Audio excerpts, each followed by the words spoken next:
Okay.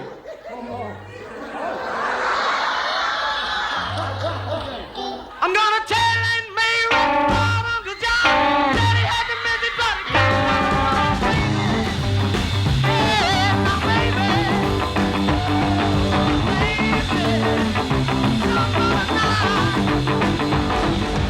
Uncle John bought it and Sally. Saw Mary coming and it's up again and yelling. Oh, baby. Yeah, my baby. Oh, baby. Someone of my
signaturen och The Beatles hjälper också med i drop-in-signaturen.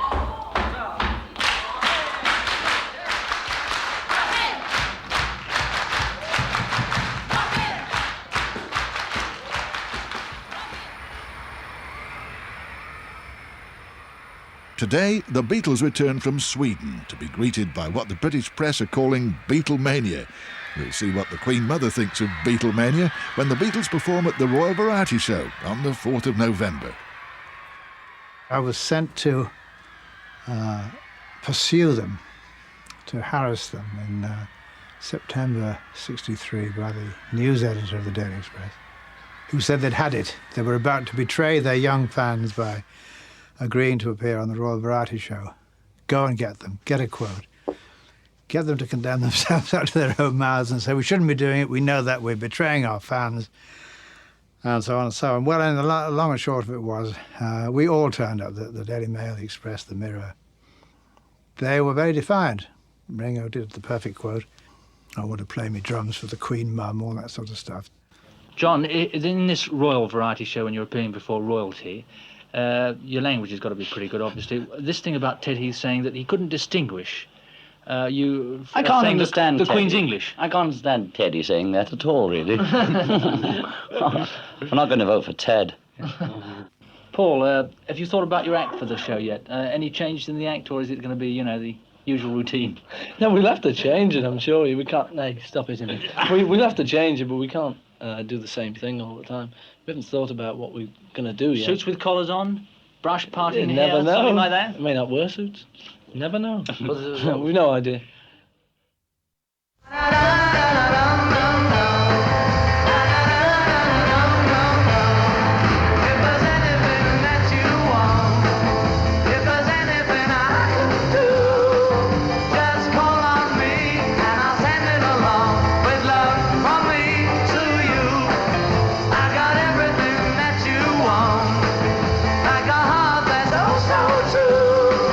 Just call on me and I'll send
Thank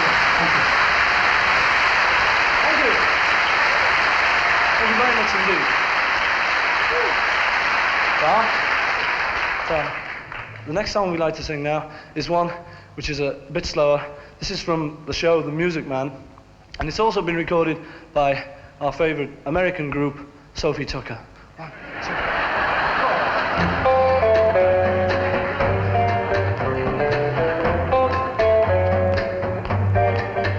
There were bells on a hill, but I never heard them ringing.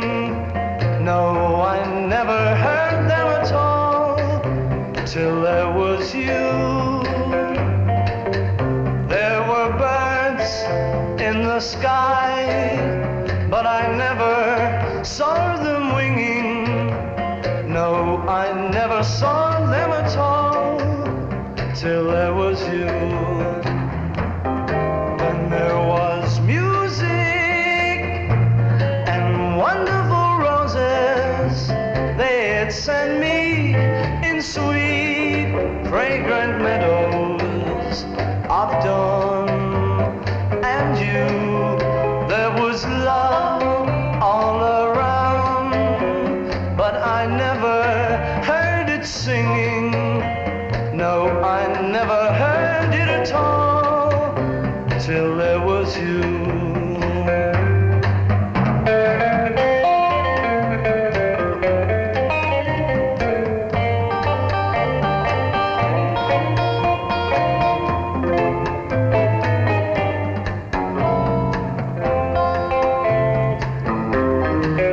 There was music and wonderful roses. They'd send me in sweet, fragrant meadows of dawn. And you, there was love all around, but I never heard it singing. No, I never heard it at all till there was you. Till there was you.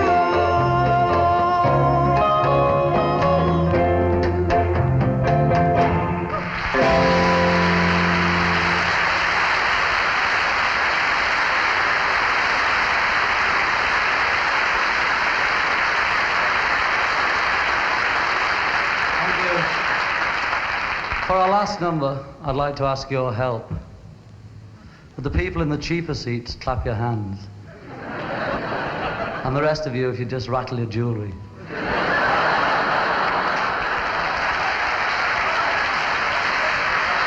Thank you. We'd like to sing a song called Twist and Shout.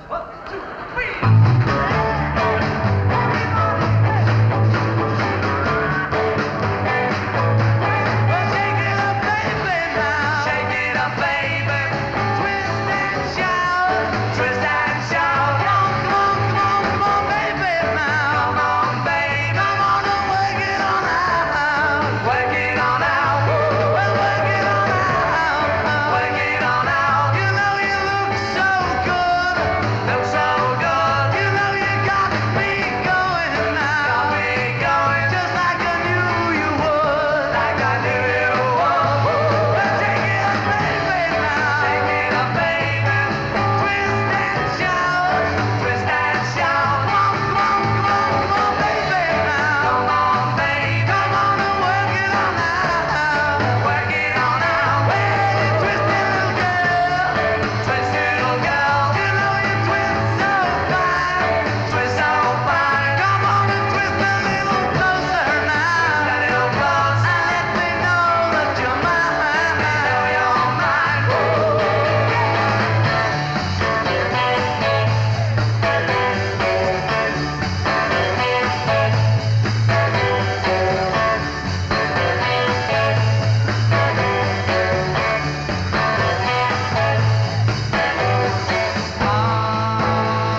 In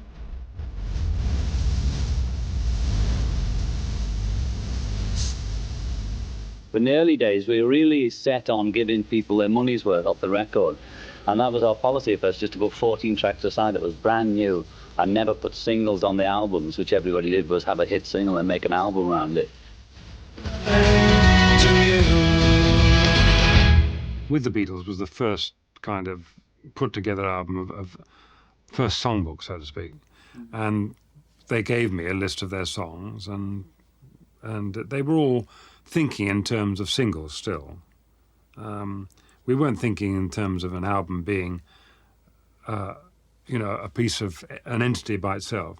It was a collection of songs, and all we did was to record singles, and the ones that weren't too good, we wouldn't issue as singles. We put them on an album. I think one of the cheekiest things we ever did was say to Brian Epstein, "We're not going to America till we've got a #1." And the reason we did that, we'd seen a lot of people like Adam Faith, Cliff Richard, British stars, quite big stars over in Britain, go over to America and be like 3rd or 4th on the bill to people like Frankie Avalon, who we didn't really respect, or Fabian and people like that, who were a little bit sort of one-hit wonders to us. So we thought that's the kiss of death, is to go over to America and, you know, come down in your career, really, and take a downward step. So we didn't want to do that. So for some reason, we just said to Brian, right, we're not going to America till we've got a #1 record. We were trying to get in America all the time.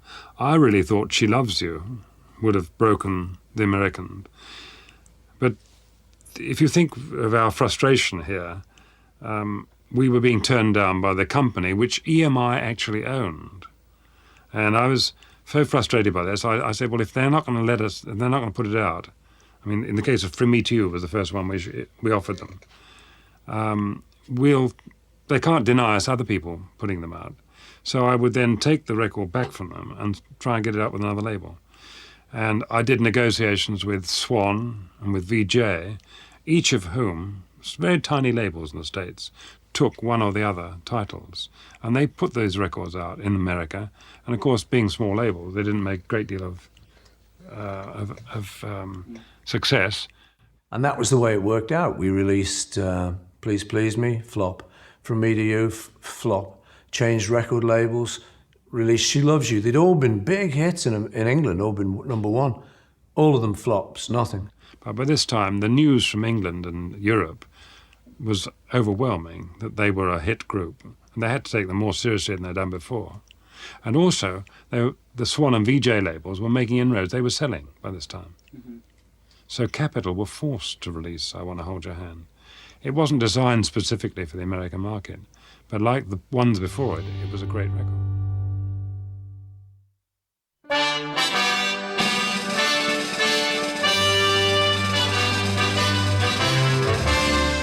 The funny thing about France was it was boys screaming. And I think the girls were under heavy chaperone because I say it was boys. To be like, Le Beatle, one of us, Paul, Jean. Yeah, okay, you know, like, dear me, funny crowd. But so we went down kind of medium. We were on the bill with Trini Lopez, If He Had a Hammer, you'll remember. I didn't know Trini was on that show. I thought it was Sylvie Vartan and a few other people. It was very strange because suddenly we had as you said, we had all these boys sort of chasing us all over Paris. Well, we'd been so used to the girls, you know. We had visions of all these French girls, you know, ooh la la and all that. And instead, the audience, at least on the opening night, was all tuxedoed, elderly French people. And hanging around the stage door all seemed to be a bunch of slightly gay-looking boys shouting, Ringo, Ringo. But I don't think we went down that well, but I think we built it. Over the few days, we kind of built it up, and eventually it was a bit of a success, you know. But it wasn't quite what we were used to. We were used to a little bit more instant success than that.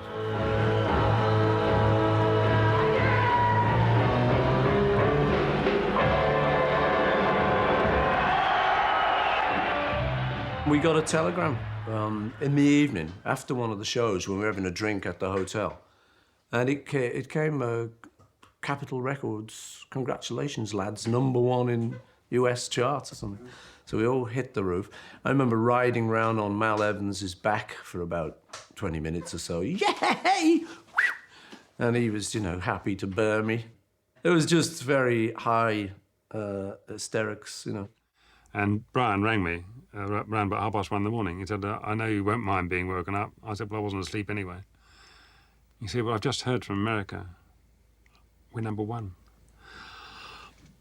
Fantastic. He said, do you want to come round? No. So we went round and had a great drink up. It was lovely, super. We never went to bed that night. It was a great feeling because we were booked to go there directly after the Paris trip, so it was, you know, it was handy to have a #1. John, so far, all British pop stars have not made a tremendous impact on the States. How do you think you're going to fare? Well, I can't really say, can I? I mean, is it up to me? No. I mean, I just hope we go all right, you know.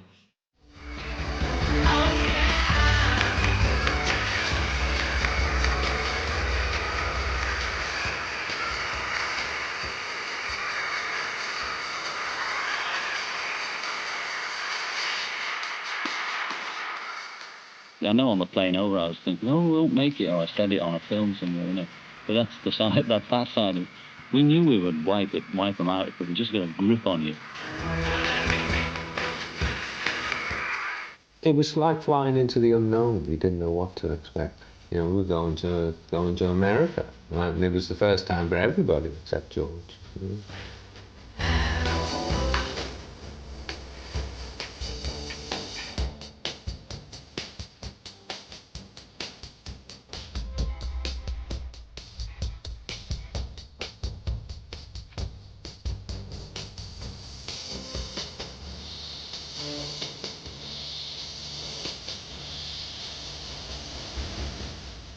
I remember before landing, it was so exciting. As the plane flew over New York, I really felt like some, you know, sci-fi movie had gone down and a big octopus grabbed the plane and was dragging us down to New York. And it was all just so exciting. This was America, you know, things we dreamt about and heard about, and all the music we loved had come out of. All the music we'd loved had come from there, so I mean, just to be there was exciting. But because we'd made this strange condition of being #1 before we went, it was like going as princes. I mean, we were just, you know, there were millions of kids at the airport, which nobody expected. And we heard about it mid-air, as I recall, you know, because there were journalists on the plane, and the pilot could ring ahead. And we said, oh, you know, tell the boys there's a big crowd waiting for them there.